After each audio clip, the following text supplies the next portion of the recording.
வணக்கம் மக்களாகி நாம் யூடியூப் சேனலுக்கு உங்களை வணக்கம் எல்லாரையும் வரவேற்கிறோம். வணக்கம் வணக்கம். எப்படி இருக்கீங்க? நல்லா இருக்கும். சூப்பரா இருக்கும்.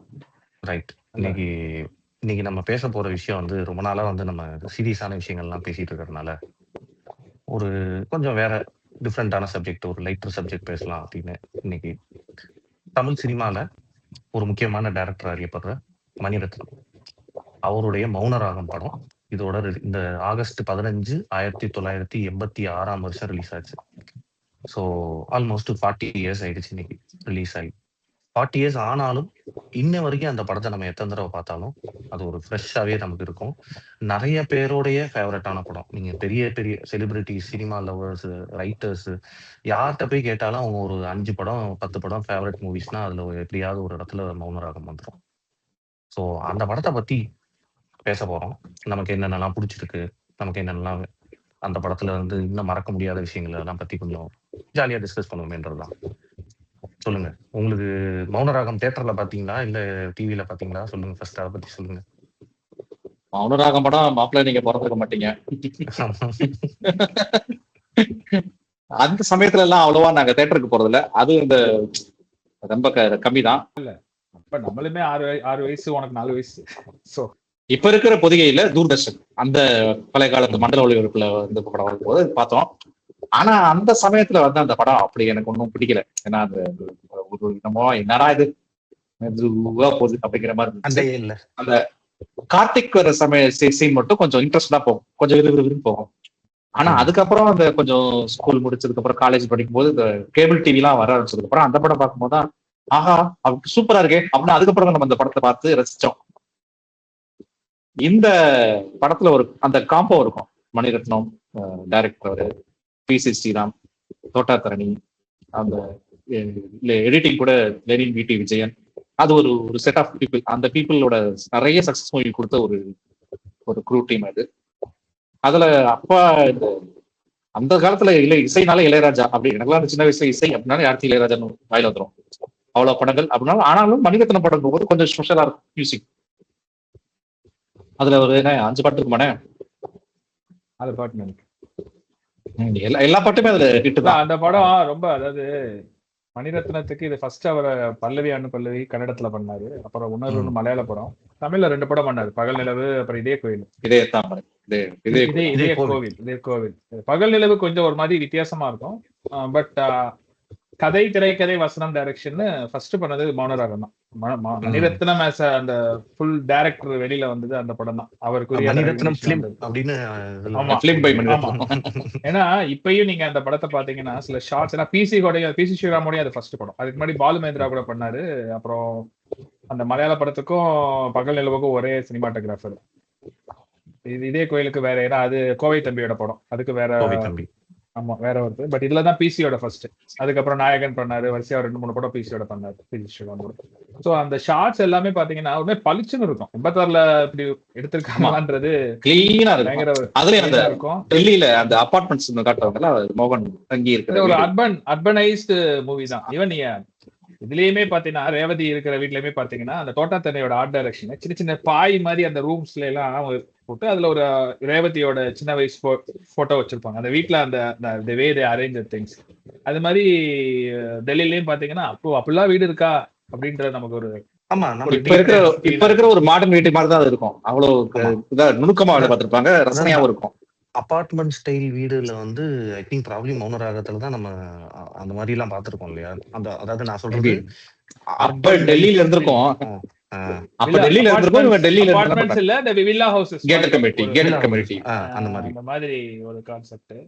இன்னொன்னு அந்த படத்துல திவ்யான்ற அந்த கேரக்டர், ஆக்சுவலி மணிரத்னம் வந்து அந்த ஃபர்ஸ்ட் படம் எடுக்கிறப்ப திவ்யான்னு ஏதோ ஒரு ஷார்ட் ஸ்டோரி அவர் மைண்ட்ல இருக்கு. இல்ல இதுதான் ஆக்சுவலி என்னன்னா, டி.ஜி. தியாகராஜன் பகல் நிலவு ப்ரொடியூசர், இன்னைக்கு சத்யரவி தியாகராஜன், அவர்கிட்ட போய் இதான் சொல்லியிருக்காரு. திவ்யான்னு அந்த கதைக்கு பேரு, இந்த கதையை தான் எடுக்கணும்னு சொல்லியிருக்காரு. ஆனா அவருக்கு கொஞ்சம் அப்ப கொஞ்சம் ஆக்ஷன் மூவியா இருக்கணும்னாலதான் பகல் நிலவு வந்திருக்குது.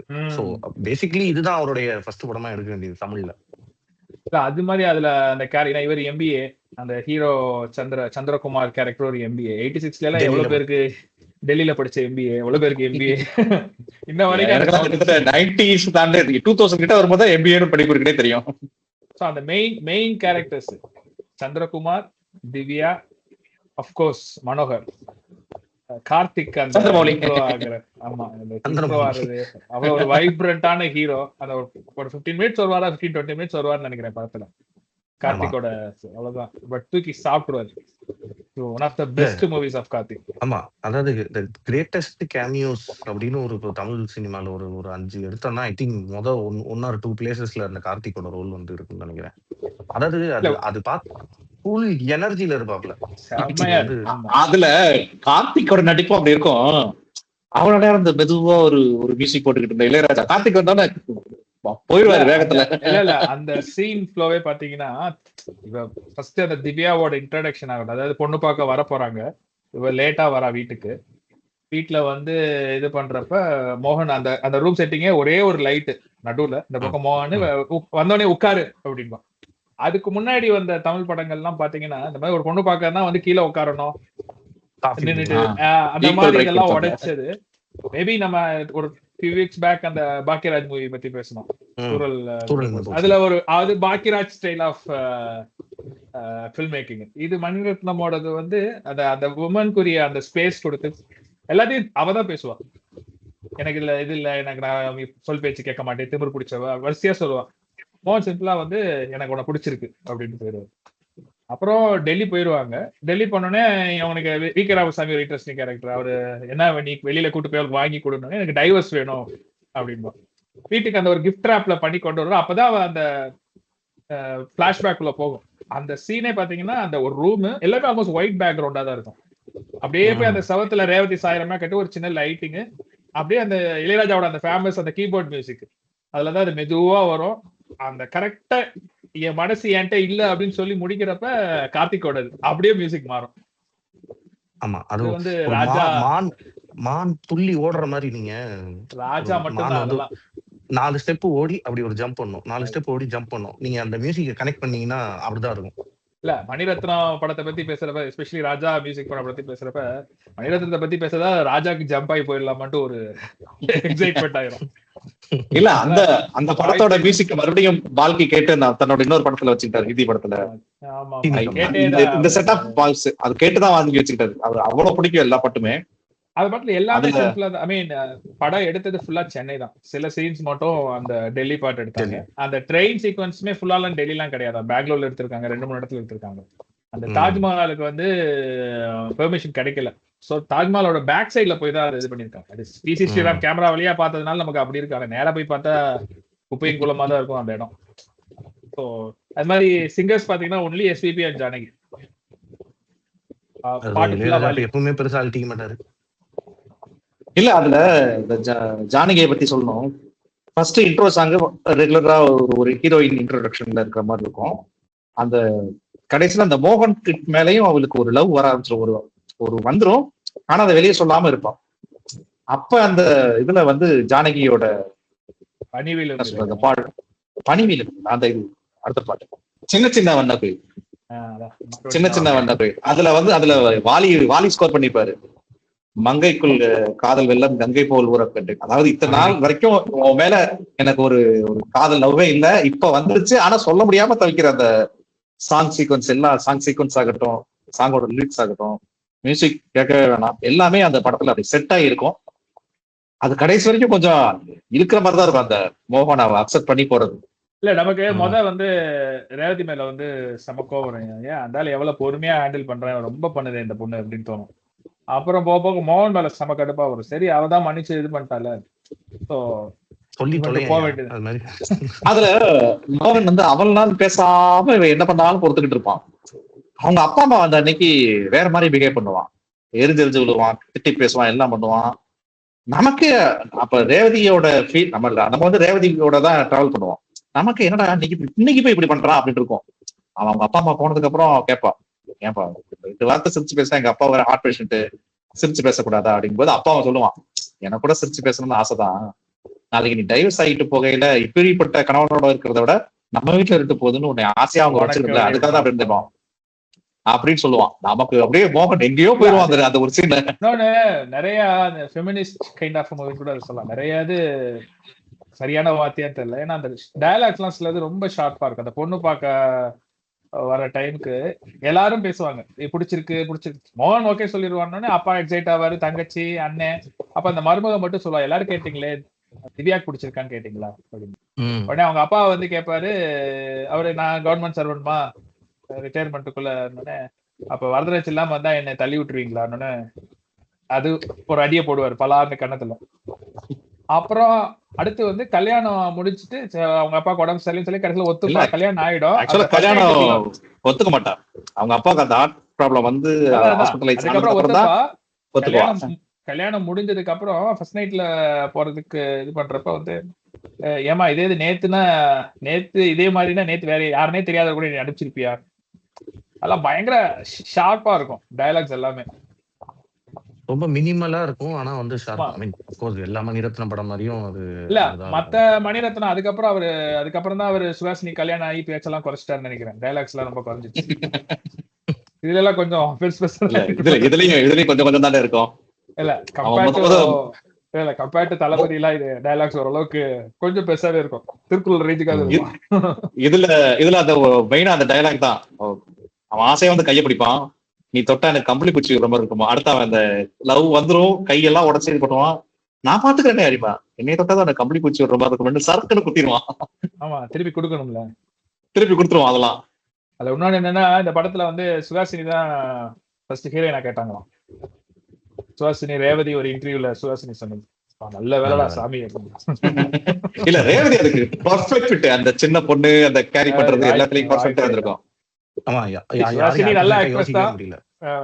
இல்ல இந்த கேரக்டருக்கு கிடையாது. இப்ப சிந்து பேரவிக்கு சொன்னீங்கன்னா சுஹாசினி தான் ஃபிட். அது இந்த மெச்சூர்டு கேரக்டர் எல்லாம் தெரிஞ்ச மாதிரி அதுக்கு கரெக்டா இருக்கும். அந்த சின்ன பொண்ணு தெரியாம பண்றது, துருத்துன்னு இருக்கிறது, அதுக்கு ரேவதி தான் கரெக்ட். மணிரத்னத்தோட இது இந்த லவ் சம்பந்தமா அந்த காதலை சொல்றது, இது வந்து ஒரு கணவன் மனைவி, ஒரு காதல்ல இருந்த ஒரு பொண்ணு அதை விட்டு எப்படி வெளில வரும், அது ஒரு இது. அப்புறம் 2000 வந்து சக்தி சக்தி கார்த்திக், அப்ப வந்து கல்யாணத்துக்கு முன்னாடி பண்ணிக்கலாமா ரெஜிஸ்டர் மேரேஜ். அடுத்து 2015-16 ஓகே அவர் டிரான்ஸ்ஃபர்மேஷன் இல்ல அவரு ஒவ்வொரு டிகேடுக்கு. ஆனா மூணுமே ஒரு நல்ல ஸ்ட்ராங்கான லவ் படம். அவர் தான் அப்டேட் பண்ணிக்கிறாரு. அதுக்கே நீங்க கோச்சுக்கிறீங்க. லவ் மூவி வந்தாவே தலைவே வேற ரகம் தான். மத்த சப்ஜெக்ட் எல்லாம் எப்படி, மத்த சப்ஜெக்ட் எல்லாம் ஓல்ட் ஆயிட்டாரு, ஆனா லவ்ல மட்டும் எங்கதான் இருக்காரு. அடுத்து இன்னொரு விஜய் சேதுபதி படம் வேற பண்ண போறாரு லவ் மூவி. போயிட்டு இருக்கு. ரைட். ஆனா இது மௌன ராகத்துல அதான் இது சொல்ல வர மெசேஜஸ் எல்லாம் நம்ம பார்க்கணும். லைக் இப்ப இன்னைக்கு நம்ம அதை பேசுறப்ப மேபி அவ்வளவுதானேன்னு இருக்கும். பட் 86 மைண்ட் செட்ல போயிருவோம். அன்னைக்கு வந்து ஒரு ஹஸ்பண்ட் வந்து ஒரு ஒய்ஃபுக்கு வந்து டைவர்ஸ் வேணுமா, தட்ஸ் ஓகே, உனக்கு அதானே வேணும் தான் எடுத்துட்டு போன்ற இதை ஆஃபர் பண்றதா இருக்கட்டும். அதாவது பேசிக்கலி யூ ரெஸ்பெக்ட் உமன், அதுதான் அந்த படம் சொல்ல வருது. அவங்களுடைய ஃபீலிங்ஸ் வந்து மேபி ஒரு நீங்க சொன்ன பாயிண்ட்னால, பட் இப்பயும் அதுதானே எக்ஸ்பெக்ட் பண்றாங்க. இப்ப அதுதானே எக்ஸ்பெக்ட் பண்றாங்க. 86ல அப்படி இருக்கிறது அதிசயம். இப்ப அந்த சந்திரகுமார் மாதிரி ஒரு கேரக்டர் பையன் தான் இப்ப இருக்க கேர்ள்ஸ் ஒத்துப்பாங்களா? நம்மளே அவுடேட்டட் ஆயிட்டோம். 45 வயசு ஆகி போச்சு. பூமரங்கள் ஆயிட்டாங்க. இல்ல ரொம்ப சொன்ன பேச்சு கேக்குற பையன் தான் பல்லாண்டாயில. அது பல்லண்டா. இல்ல அதுல அந்த படத்துல அவருக்கு அப்பா அம்மா கிடையாது, அதனால ப்ரிஃபர் பண்ணுவாங்க. ஆனா அன்னைக்கு இருந்த சிச்சுவேஷனுக்கு, அன்னைக்கு நம்ம பொதுவாக ஆண் சமூகம் இருந்ததுக்கு இப்படி ஒரு ஹீரோ வந்து தேவைதான் பட்டாரு. அததான் மணிரத்னம் வந்து அதை கொண்டு வந்தாரு. அண்டு ரெண்டாவதா அதான் நீங்க சொன்ன மாதிரி, நம்ம மணிரத்னம் இப்ப ரீசெண்டா ஏதோ ஒரு பேட்டியில நம்ம பார்த்தப்ப சொல்லியிருப்பாரு, இது எப்படி நான் மௌனராகம் இது ஆடியன்ஸ் ரிசீவ் பண்றதெல்லாம் டிஃப்ரெண்டா இருந்தது. நான் ஒரு தியேட்டர் வாசல்ல பார்த்தப்ப சொன்னேன், சென்னை விட்டு வெளியில பிசி சென்டர்ஸ்ல ஒண்ணு அந்த பிள்ளைக்கு வச்சிருந்தா சரியா இருக்கும் அப்படின்னு அப்படி அந்த மைண்ட் செட்ல இருக்கிறவனுக்கு இந்த படமே பிடிக்காம போயிருமேன்னு. இல்ல அவர் என்ன சொன்னார்னா, ஆக்சுவலா அப்படித்தான் அதை ரியாக்ட் பண்ணிருப்பாங்க மோஸ்ட் ஆஃப் து. அன்னைக்கு இருக்கிற சூழ்நிலை நான் அந்த ஆங்கில யோசிக்கல. மேபி நான் வந்து அந்த மாதிரி வச்சுட்டு இது சொல்யூஷன் இல்ல அப்படின்னு சொல்லிருக்கலாம், பட் எனக்கு அது தோணல அப்படின்ற மாதிரி சொல்லியிருந்தாரு. அந்த என்ன பொண்ணு இல்ல அதுல இருந்தா அது கரெக்டா இருக்கும். கொஞ்சம் இன்ட்ரெஸ்டிங்கா தான் இருந்தது. அந்த ஐ திங்க் பரத்வாஜோட நினைக்கிறேன் அந்த இன்டர்வியூ. அதாவது 2 அதாவது அன்னைக்கு இருக்கிறதுக்கு 2 இப்ப அந்த காதல் கல்யாணம் இந்த மாதிரிலாம் விஷயங்கள்லாம் எல்லா படத்துலயும் அன்னைக்கு வந்து என்ன எப்படி வரும்னா, லவ் பண்ணி மேரேஜ் பண்ணிப்பாங்க. காதல் கல்யாணம் தான் சிறந்தது அப்படின்றத தான் எல்லா படமும் சொல்லிட்டு வரும். இந்த படம் வந்து ஒருத்தருக்கு ஒரு பாஸ்ட் இருந்திருந்தாலும், லவ்வா இருந்திருந்தாலும் காதல் காதல் கல்யாணங்கிறது சினிமாவோட சரி அப்படிதான் அந்த காலத்துல இருந்துச்சு. ஆமா. அதுதான் அதுதான் பொதுப்படை. இல்ல சினிமா வந்து நமக்கு எப்பவுமே ஒரு கருத்தை சொல்லிட்டு தானே இருக்குது. இப்ப நீங்க ஜாதி வேணான்னு பாருங்க, லவ் மேரேஜ் எல்லாம் ஜாதி பார்க்காதீங்க, காதல் கல்யாணம் சிறந்தது. இந்த மாதிரி விஷயங்கள் இல்ல அன்னன்னைக்கு இன்னொன்னு என்னென்ன பிரச்சனையோ இன்னொரு விஷயம் அதை சினிமா சொல்லிட்டே இருந்திருக்கு. இன்னொன்னு இந்த இப்ப டேட்டிங் எல்லாம் சொல்றாங்கல்ல, ஒரு டேட் பண்ணலாம், அது அந்த படத்துல தான் ஃபர்ஸ்ட் இன்ட்ரோடியூஸ் பண்ணுது. ஏன்னா நான் கூட ஒரு அது முன்னாடி கான்செப்ட் எடுங்க பாப்போம். உன்னை பிடிக்கலன்ற அப்ப ப்ரூவ் பண்ணு எப்படின்னா எங்களோட காஃபி ஷாப்ல வந்தாரு. அது ஒரு வே ஆஃப் ப்ரொபோசிங் தான். அப்பயே மனுஷன் யோசிச்சிருக்காரு. அது முன்னாடி யோசிச்சு பாருங்களேன், அந்த மாதிரி ஒரு லவ் ப்ரொபோசல் எனக்கு தெரிஞ்சு அந்த டைம்ல வந்த படங்கள்ல இல்ல ஒரு இல்ல. ஆமா. அப்புறம் அந்த போய் காலேஜ்ல போய் மீட் பண்றது, போய் ஊருக்குலாம் இது பண்ணி சொல்லு, அதெல்லாம் மணிரத்னத்தோட டச் தான். சந்திரமோகன் ஊரக்குட்டி மைக் போட்டு சொல்லும்பா, போய் பிரின்சிபால் ரூம்ல உட்கார்ந்து மைக் ஆன் பண்ணி சொல்லிடுவான். இல்ல அது எல்லாமே அது இன்னும் தூக்கி விட்டது ராஜாவோட மியூசிக். அந்த பிஜிஎம் இன்ன வரைக்கும் வந்து மனோராஜ பிஜிஎம் எங்க எப்ப வாசித்தாலும் ராஜாவோட ஸ்பெஷாலிட்டி அதுதான். நம்மளால இன்னும் அந்த ஒரு மியூசிக்கை வச்சு இந்த படம் இந்த பாட்டு அந்த இன்டர்வியூட வச்சு நம்ம சொல்லிட்டு போயிடும். இது ஒரு எரா தான் மணிரத்னம். அவரு இதுல கார்த்திக் ஒண்ணு இந்த மாதிரி சின்ன சின்ன கேரக்டர்ஸ் விகேஆர் இருப்பாரு. அந்த ஒரு அதாவது காமெடிக்கு வச்சிருந்தாலும் சர்தார்ஜி உட்காருடா சோம்பேறி அதெல்லாம் வரும். இல்ல எல்லாரும் சின்ன சின்ன ரோல பண்ணிருப்பாங்க. விகே ராமசாமி திடீர்னு வந்து ஒரு இடத்துல சீரியஸா வந்து மோகனுக்கு ஒரு அட்வைஸ் கொடுத்துட்டு போயிருப்பாப்ல. நல்ல படம். ஆனா 40 வருஷம் கழிச்சும் இந்த படம் ஃப்ரெஷ்ஷா இருக்கிறது இன்னும் மிகப்பெரிய அந்த போடா டாய் அடிப்படல அது விகே ராமசாமிக்கே சொல்லி கொடுத்தது. அவருக்கு அந்த சர்தார்ஜிக்கு தெரிஞ்சிடும் ஏதோ நம்மள நாட்டுக்கு பண்ணிருக்கா அப்படின்னு தெரிஞ்சிடும். கடைசியில அந்த மோகன் அடிபட்டு கைது எல்லாம் பண்ணிட்டதுக்கு அப்புறம் ரொம்ப தேங்க்ஸ், நீங்க உங்களுக்கு புரியுமா இல்லையான்னு தெரியல, ஆனா நான் தேங்க்ஸ் சொல்றேன்னு சொல்லுவா. சிரிச்சுக்கிட்டே சொல்லுவாப்ல போடா எண்ணிட்டு போவாரு. மணிரத்னம் கிளாசிக்ஸ் எடுத்தா அதுக்கு எப்பயுமே மௌனராகம் அது அந்த டாப் லிஸ்ட்ல இருக்கும். அதுக்கப்புறம் தான் அவரோட அந்த தமிழ் இண்டஸ்ட்ரியில அவரோட ஐகானிக் மூவிஸ் நாயகன் ஆகட்டும், தளபதி, அஞ்சலி, அப்புறம் ரஹ்மானோட காம்போல ரோஜால ஆரம்பிச்சு இன்ன வரைக்கும் ஆயிட்டு இருக்கு. மேபி தக் லைஃப் மட்டும் கொஞ்சம் ஏமாற்றம் ஆயிடுச்சு. பார்க்கலாம், அடுத்த மூவி கொஞ்சம் இன்ட்ரெஸ்டிங்கா வரும்னு எதிர்பார்க்கலாம். தக் லைஃப் கொஞ்சம் ஏமாற்றான்ல. இல்ல அதனாலதான் அந்த பேரை வச்சாரு. இல்ல அவங்க சும்மா இருந்தா கூட ரொம்ப இதா இருக்காது. நாயகனுக்கு அடுத்து கமல் கொடுத்த பில்டப் எல்லாம் நினைச்சா கொஞ்சம் ஏமாந்துட்டோம். That's okay.